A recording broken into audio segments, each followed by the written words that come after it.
বিদেশ নয় দেশে কৃষিকাজ করে স্বাবলম্বী হওয়া যায়, তা প্রমাণ করলেন কুমিল্লা চান্দিনা থানার কেরনখাল ইউনিয়নের ডুমুরিয়া ব্লকের উপসহকারী কৃষি অফিসার সুমনা আক্তার। স্মৃতির উৎসাহ উদ্দীপনায় সবজি চাষি মোহাম্মদ বিল্লাল মিয়া 1 একর জমিতে আগাম জাতের করলা চাষ করেন।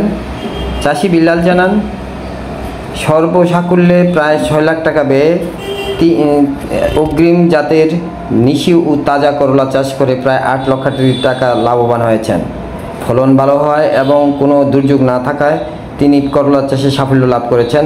তার দেখাদেখি এলাকায় করলা চাষের জন্য অনেকেই উৎসাহিত হয়েছেন। কৃষি অফিসার সুমনা আক্তার স্মৃতি তার করলা চাষের জমিতে সার্বক্ষণিক তদারকি করেছেন বলে বিল্লাল হোসেন জানান।